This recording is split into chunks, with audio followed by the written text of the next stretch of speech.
Radhe. Good morning. कैसे हो आप सभी? उम्मीद करती हूँ आप सभी बहुत अच्छे होंगे। मॉर्निंग का अभी सुबह 8 बज रहा है। अभी अभी मेरा आँख खुला है और आँख खुलते ही हड़बड़ी में मैं उठी और उठ के बाहर आके देखी इतनी तेज़ धूप है कि धूप देखिए 8 बज गया है और बाहर इतनी अच्छी धूप निकली है। और गर्मियों में धूप देखने में तो अच्छा लग रहा है कि सहन नहीं हो रही, अभी से इतनी गर्मी हो रही है। और सुबह सुबह मेरे पौधे में देखिए फूल भी आया है पूजा के लिए और इतना अच्छा लगता है ना। मैं सोच रही हूँ कुछ पौधे और भी ले लूँ, यहाँ पे रखूँगी, पूजा के फूल भी हमें मिलता रहेगा और जो है अच्छा भी लगता है ना, घर में बालकनी में ऐसे फूल के पौधे हो कितना अच्छा लगता है। और आज बहुत ज़्यादा लेट हो गई हूँ मैं। रोज़ मैं सोचती हूँ कि सुबह सुबह जल्दी उठूँ, लेकिन नहीं हो पाता है क्योंकि बाबू ना रात में कई बार उठता है। और आज मतलब हर रोज़ रात को सुबह के टाइम ऐसे 4:30 बजे उठता है, फिर उसे मैं फीड कराती हूँ, फिर वो सोता है। फिर उस टाइम उठने के बाद जब मैं सोती हूँ ना, तो सुबह जल्दी जल्दी 6 साढ़े 6 बजे मेरी आँख नहीं खुलती है। इस वजह से लेट हो जाता है रोज़। आज तो बहुत ही लेट हो गया, लेकिन आगे से ऐसा नहीं होगा क्योंकि जब बाबू का स्कूल का जब एडमिशन होगा ना दूसरे क्लास में, उसके बाद सुबह 8 बजे से 7:30 8 बजे से बाबू का स्कूल होगा सुबह। तो उस टाइम तो मुझे और भी मतलब जल्दी उठना ही पड़ेगा क्योंकि उस टाइम कोई चारा नहीं रहेगा मेरे पास। अब देखिए काम करते करते, काम स्टार्ट करते करते मेरे दोनों बच्चे भी उठ गए, दिवांश और प्रियांश भी उठ गए हैं और दोनों जो है खेल रहे हैं आपस में एक दूसरे के साथ। और तब तक मैं झाड़ू लगा लेती हूँ पहले। तो सबसे पहले रूम में झाड़ू लगाती हूँ और यहाँ पे देखिए कितनी भी रोज़ में अच्छे से झाड़ू लगाओ, इतने सारे पेपर ना, बाबू खेलता है, पेपर फाड़ फाड़ के गिराता है सारे पेपर। देखिए अब मैं झाड़ू से अच्छे से क्लीन कर लेती हूँ। सबसे पहले रूम में झाड़ू लगा लेती हूँ अच्छे से। और दोनों बच्चे देखिए एक दूसरे के साथ किस तरीके से खेल रहे हैं। और हमारे यहाँ पे ना गर्मी पड़ते पड़ते इतना ज़्यादा मच्छर होने लगा है घर में। मैं ऑल आउट लगाती हूँ फिर भी मच्छर लगता है इतना ज़्यादा, क्योंकि हमारा रूम काफ़ी बड़ा है और एक ऑल आउट से ना पूरा रूम में शायद कवर नहीं हो पाता है, इसीलिए मच्छर वैसे तो नहीं लगता है। अगर रात में मच्छरदानी ना लगाओ तो लगता है। और बाबू छोटा है, प्रियांश छोटा है, इसलिए ना मैं कोई रिस्क नहीं लेना चाहती, इसलिए मच्छरदानी मैं रोज़ ही लगाती हूँ। और गर्मी हो रही है और हमारे ऊपर 2 मंजिले में जो हमारा कमरा है जिसमें हम लोग अभी रहती हैं ना, उसके ऊपर खुला छत है और इतनी ज़्यादा ये रूम गर्म होता है। और दोपहर के में ना अभी से बिल्कुल ही रहा नहीं जाता है। तो हस्बैंड बोले आज चलो कूलर निकाल लेते हैं और अच्छे से क्लीन भी कर लो क्योंकि कभी कभार चलाना पड़ेगा, तो इसलिए आज कूलर निकाल लिए। कोने में रखा था तो कूलर निकाल के देखिए, कूलर का जो ऊपर का गत्ता है ना, उसी से इसको कवर करके रखे थे ताकि ये ख़राब ना हो, धूल वगैरह ना जमे। फिर भी ना धूल जमता ही है, तो वही मैं यहाँ पे साफ़ कर रही थी। और हस्बैंड जो इस कोने में झाड़ू लगा के बाबू का जो पढ़ाई वाला मेज़ है ना, उसे वहाँ पे सेट कर रहे थे। और उसका एक जींस गिर गया था तो उसे भी फोल्ड करके रख रहे थे। हस्बैंड ना घर के मेरे कामों में अगर उन्हें टाइम मिलता है तो बहुत हेल्प कर देते हैं। मतलब जो आदमियों का काम है ना, भारी सामान उठाना, ये वो काम, वो उस कामों में हेल्प कर देते हैं। कभी कभार अगर बाबू को लेके मैं नहीं कर पाती हूँ उसमें भी हेल्प करते हैं, जो कि मुझे अच्छा लगता है। तो यहाँ पे देखिए हस्बैंड जो है क्योंकि आज उठने में लेट हो गया है तो हस्बैंड नहाने चले गए थे। और यहाँ पे ये जो बाबू का टेबल है ना, उसे हस्बैंड तो सेट करके रखे थे, लेकिन मेरा मन का नहीं हुआ था। फिर मैंने सारा सामान हटाया और फिर से यहाँ पे मैं बाबू का टेबल सेट करने लगी। जो पढ़ाई का टेबल है उसे मैं सेट करने लग गई। और जो अभी का बुक है, जो पहले का बुक है, सब कुछ अलग अलग करके मैं रख दूँगी। और मेरे घर में तो पंखा तो चल ही रहा है, साथ में कूलर भी अब जो है निकल गया है। तो आपके घर में अभी कूलर चल रहा है कि नहीं वो भी मुझे बताइएगा।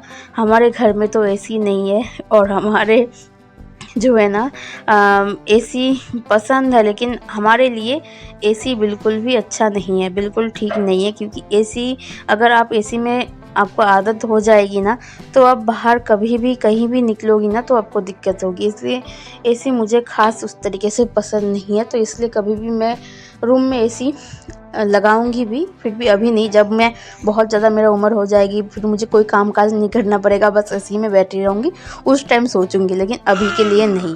तो यहाँ पे देखिए बाबू का पढ़ाई का जो मेज़ है उसे मैंने क्लीन किया। और दोस्तों आज मैं आप लोगों के साथ जो शेयर करने वाली हूँ मेरी मॉर्निंग टू आफ्टरनून रूटीन, और किस तरीके से हस्बैंड जो है मेरे घर में मेरे घर के कामों में हेल्प कर देते हैं, वो भी मैंने आप लोगों को ब्लॉग में दिखाया। और ऐसे ना हस्बैंड अगर ऐसे समझते हैं, समझदारी से मतलब वाइफ की मदद कर देते हैं ना, तो बहुत हेल्प हो जाती है। क्योंकि हमारे यहाँ घर पे मेरे हेल्प करने वाला वैसा कोई है नहीं। और बाबू को कभी कभार शॉप से आके भी बाबू को गोदी में लेके बैठे रहती हैं, उसमें भी थोड़ा सा मेरा मदद हो जाता है। तो और घर के कामों में भी कभी कभार जब मैं नहीं कर पाती हूँ, बहुत जल्दीबाजी में रहती हूँ, बाबू का स्कूल होता है, तो कभी कभार मेरे घर के कामों में भी हेल्प करती हैं ये एक। और क्योंकि बहुत आदमी मतलब हस्बैंड का ऐसा होता है नहीं कि नहीं मैं लड़का हूँ, मैं क्यों घर के कामों में हाथ लगाऊँ, मैं क्यों घर का काम करूँ। लेकिन मेरे हस्बैंड बिल्कुल ही वैसे नहीं है। मतलब मैं कभी अगर कोई काम नहीं कर पाती हूँ, बहुत जल्दी में होती हूँ कि मुझसे नहीं हो रहा है, तो फटाफट वो मतलब पूछते भी नहीं है, वो खुद करने लगते हैं कि तुम ये काम करो, मैं ये कर देता हूँ, फटाफट हो जाएगा। कभी मैं खाना बनाती हूँ तो बाबू को तैयार करना, उसे खिलाना वो खुद ही कर देते हैं। तो थोड़ा सा वहाँ पे जाके थोड़ा सा मेरा काम कम होता है, लेकिन फिर भी जो है इतना सारा कामों में अगर इतना सा कर देंगे तो मदद हो ही जाता है। तो आज भी वैसे ही झाड़ू मतलब कोने से सब कुछ झाड़ू लगा के पूरे, जब कोने से थोड़ा सा धूल वगैरह निकला ना, जहाँ पे मेरा कूलर रखा था, तो वहाँ से धूल वगैरह निकला, तो पूरे रूम में झाड़ू लगा के, बाहर सब कुछ झाड़ू लगा के वो जो है ना नहा के शॉप पे चले गए थे। और उसके बाद यहाँ पे मैं बेड क्लीन करने लग गई थी। और आज के मैंने बेडशीट भी चेंज किया, और चेंज करके ये जो तकिया का कवर है ना, ये मैं यहाँ पे लगा रही हूँ। बहुत दिन से मैं सोच रही थी लगाऊँ, लेकिन ना नहीं हो पा रहा था। आज लगाऊंगी, थोड़ी देर बाद करूँगी, शाम को करूँगी, ऐसे ऐसे करते नहीं हो पा रहा था। तो आज मैंने सोचा था कि ये जो कंबल है ना, ब्लैंकेट, ये भी मैं रख दूँगी। लेकिन हस्बैंड बोले नहीं, सुबह शाम अगर बच्चों को ठंड लगती है तो उसके लिए फिर निकलना पड़ेगा, अभी मत रखो, कुछ दिन और जाने दो, 10-15 दिन, उसके बाद रख देना, अच्छे से क्लीन करके उसके बाद रखना। तो मैंने सोचा चलो कोई बात नहीं, अभी यहाँ पे फोल्ड करके रख देते हैं। तो देखिए मैंने बेड पे बेडशीट बिछा दी है। और गर्मियों में ना बेडशीट कॉटन का हो तो बहुत अच्छा रहता है बच्चों के लिए भी, और बहुत आरामदायक होता है उसमें लेटना बैठना, क्योंकि वो गर्म नहीं होता है। लेकिन जो होता है ना सिंथेटिक प्लास्टिक काइंड ऑफ होता है बेडशीट, वो ना गर्म होता है, बहुत जल्दी गर्म हो जाता है। और गर्मियों में तो उसमें आप बैठ भी नहीं सकते हो, और बहुत ज़्यादा उसमें गर्मी लगती है। कॉटन में थोड़ा सा आराम होता है। तो यहाँ पे मैंने चाय बनाई। दोस्तों अभी चाय का टाइम नहीं है, अभी है दोपहर नहीं, सॉरी, सुबह के 10:30 बजे। अभी जाके मैं बना रही हूँ चाय, आप लोग सोचो। और आज के बर्तन भी हस्बैंड ने धोए हैं, क्योंकि मैं इधर की क्लीनिंग कर रही थी, तो बर्तन झाड़ू लगा के थोड़ा सा बर्तन रखे थे, वो भी धो के, मतलब हस्बैंड नहा चुके थे, फिर शॉप पे चले गए थे, तो मेरा हाथ खाली हो गया अभी, मतलब काम काज थोड़ा सा हल्का हुआ। तो मैंने सोचा चाय बनाती हैं। तो चाय बना के हस्बैंड को मैंने फ़ोन कर दिया था, तो हस्बैंड आकर चाय पी के गए थे। और साथ में मैंने कचरी भूंज लिया था, तो वही बाबू भी यहाँ पे खा रहा है, और साथ में यहाँ पे कर रहा है पढ़ाई। और प्रियांश यहाँ पे दूध पीते पीते उसे ना नींद आने लगी थी, तो उसे मैं इधर के लिए सुला रही हूँ, उधर दिवांश को पढ़ा रही हूँ, इधर अपनी चाय पी रही हूँ। इस तरीके से कुछ मैनेज करना पड़ता है। और यहाँ पे देखिए भिंडी आलू की मैं सब्जी बनाऊंगी, इसलिए तेल रख दिया गर्म होने के लिए। उधर सब्जी भी बनाती जाऊंगी, इधर जो थोड़ा थोड़ा करके घर का काम भी करती जाऊंगी। तो इस अलमारी को मैंने सुबह ही सोच लिया था कि जब रूम की क्लीनिंग हो रही है, तो इस अलमारी को भी थोड़ा सा मैं आज सेट करूंगी। और ये जो अलमारी का काउंटर है ना, इसमें बाबू इतना ज़्यादा, उसका खिलौना हो कुछ भी हो, यहाँ पे आके उलट पुलट करके रख देता है। तो मैंने सोचा इसे थोड़ा सा क्लीन करते हैं। इसमें जो बर्तन धोने वाला मेरा साबुन होता है, कपड़े धोने वाला साबुन, सब चीज़ें मैं यहाँ पे रखती हूँ। बाबू का शैम्पू, फिर उसका साबुन, प्रियांश का, फिर डेटॉल जिससे मैं घर में पोछा वगैरह लगाती हूँ, सब चीज़, सर्फ वगैरह जो बाथरूम के कामों में लगता है, बाबू का लिक्विड जिससे मैं उसका फीडिंग बोतल क्लीन करती हूँ, सब चीज़ें मैं यहाँ पे रखती हूँ। तो वही यहाँ पे मैंने रखा है। और नीचे वाले काउंटर में रखती हूँ मैं बाबू का स्कूल का शू, हमारे जो है डेली वेयर का चप्पल नहीं, जो इधर उधर बाज़ार वगैरह जाने के लिए जो चप्पल वगैरह हम लोग यूज़ करते हैं, वो सब चीज़ यहाँ पे मैं सेट करके रखती हूँ। तो वही मैं चप्पल वगैरह निकाल के यहाँ पे मैं सेट करके रख रही थी। तो बाज़ार वगैरह जाओ ना तो इधर से फटाफट करके निकालो और पहनो और चल दो, तो अच्छा लगता है। और घर में किसी की जगह पे रखो तो, क्योंकि हमारे यहाँ पे वैसा कोई शेल्फ वगैरह नहीं है, शू रैक वगैरह नहीं है, तो मैं इस तरीके से कुछ सजा के रखती हूँ। तो देखिए इस तरीके से मैंने रखा है।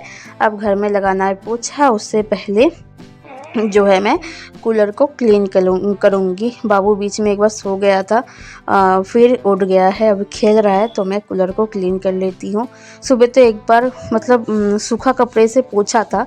सूखा कपड़े से पोंछने से धूल तो हट जाता है, लेकिन कुछ मतलब पूरी तरीके से साफ़ नहीं होता है, तो इसलिए गीला देखिए कपड़ा जिसमें पोंछा लगाती हूँ ना घर में, उसी कपड़ा गीला करके यहाँ पे निचोड़ के उसी कपड़े से मैं यहाँ पे कूलर क्लीन कर रही हूँ।